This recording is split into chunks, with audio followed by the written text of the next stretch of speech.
Yo, so I just wanted to check in really quick, um, and say that I did what I said I was going to do last night, and I cut the artificial sweeteners again.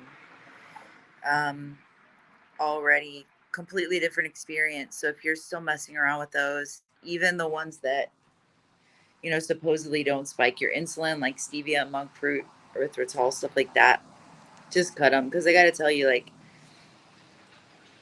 you can look this up and you can read about like, oh, super low spikes your insulin, stevia doesn't, blah blah blah. But the bottom line is like, I they the bottom line is what they usually will say is like it probably doesn't. Like if you go on the Zero app or something like that, or you Google it, what you'll find is people doing a lot of experiments with these different artificial sweeteners. But the truth is that all they can say is maybe. Like we don't know. It's very individual. So, but the one thing we do know is that the taste of sweet, whether you have the cephalic phase response and you get the little insulin bump from a particular sweetener or not, the taste of sweet makes you want more sweet stuff.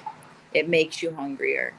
Whether, whether you're in a lab getting your shit measured and you know for sure, oh, my insulin went up, the taste of sweet makes you want sweet shit. You have to cut it if you're going to fast successfully. If I have any artificial sweeteners, it doesn't matter if I'm eating nothing, absolutely nothing. If I'm just having black coffee, I put some drops of stevia in it. If I'm, getting 0 calories, but I'm drinking diet soda, I can't fast. And even on the times that I did fast while drinking diet soda, it was so much harder to not eat. And I usually failed. B, even if I did manage to fast, even 72 hours, I wouldn't lose weight. And that tells me more than anything that my insulin is spiking because if your insulin is high, even if you're taking in 0 calories, you are inhibiting fat lipolysis. You are keeping your body from burning body fat if you are having artificial sweeteners because your insulin goes up. In a hyperinsulinemic state, you cannot burn body fat.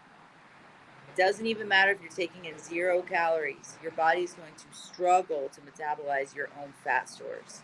So why would you do it? Why would you do it? We do it because we crave something, we want to taste something, so we drink the soda or we put the sweetener in the coffee. It's fucking you up, all right? And here's the thing, I give quality advice to you guys. I give you solid advice, and sometimes I don't take it. All right, sometimes I'm weak and I do the thing I tell you not to do. I say cut the sweetener and then I have it because I'm struggling, right? Because I'm hormonal, because et cetera, et cetera. You have to cut it. So I'm sitting here today. This is the first day that I have fasted recently, like in the past 2 weeks, and I'm not really struggling. Like, could I eat? Sure. Do I feel that compulsive need to? No. So,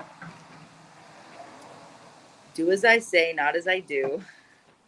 Don't fuck with the artificial sweeteners. If you're fasting, make it a real fast. Today I've had black coffee and I've had water.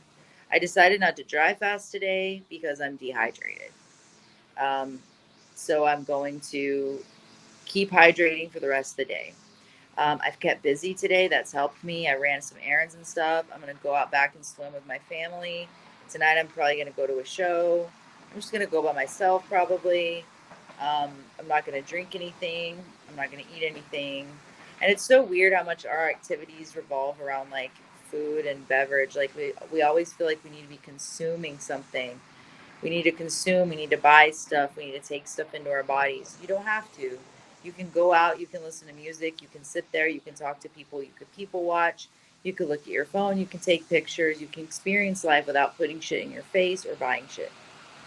So that's what I'm going to do tonight just to get out of the house. Nights are really difficult for me. You get hungry at night, you're sitting around with nothing to do. Um, and it's hard. So tonight, my daughter, her special little Friday night treat is she gets to sleep with Gigi and Poppy. So once she's down for the night, then I'm gonna take off and go somewhere and just like get out of the house and do something that keeps me busy, so I'm not sitting around wanting to eat. But anyway, I'm gonna keep this short. I just wanted to update you guys. Totally different state of mind today just from cutting the sweeteners. Totally different physical state just from cutting the sweeteners. Um, they really are a problem. They really are. And I've always known that, and I always come back to that um, understanding. But it's like something that I keep having to learn over and over, and it's because they're addictive. Because you think you can have just one, and then you can't because of the addictive nature of them. And so, the most success I've ever had is when I just cut them completely. So I also did want to say really quickly, like I said last night, I'm watching some snake diet videos. I highly recommend those. Cole Robinson is great. I learned a lot from him about fasting. There's stuff that I've disagreed with him on over the years, and one of those things has been keto. But he's come around. He used to say keto is trash, and now he is on the keto bandwagon hard. And he is bulking. He is gaining lean mass on keto macros, strict keto macros. And he has a great video recently about why you do not need to crank up your protein in order to gain lean mass. You don't. And why a lot of protein, for these strict carnivore people who are like, as long as you're eating meat, it doesn't matter. A lot of protein will crank your insulin, which will crank your blood sugar, et cetera, et cetera. And you're going to have a hard time losing weight, even on just meat, if your macros aren't right, if you're having too much protein. So he is on less than 20% protein, very high fat, very high sodium, and it's magical. And there's a lot of people in the comments bulking doing the same thing. All these gym bros like to talk shit at me that I don't know what I'm talking about when it comes to keto macros and gaining muscle, but this is from a power lifter, and he's having the best success of his life on staying in strict ketosis, deep ketosis. He's been in deep ketosis for like 50 days, and he's gaining muscle. So, but what do I know, right? I'm just a femoid.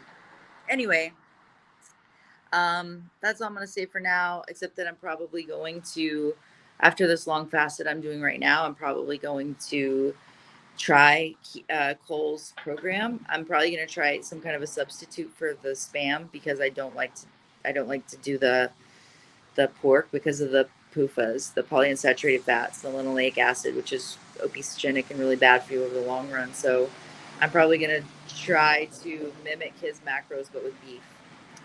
So I'm probably going to do that next and train really hard and see what happens. But anyway, I'll end this for now. I just wanted to quickly update you that I have cut the artificial sweeteners. I'm doing better. I'm fasting. And I'm probably going to go for a few days and maybe several days. We'll see. But I'll talk to you guys tomorrow.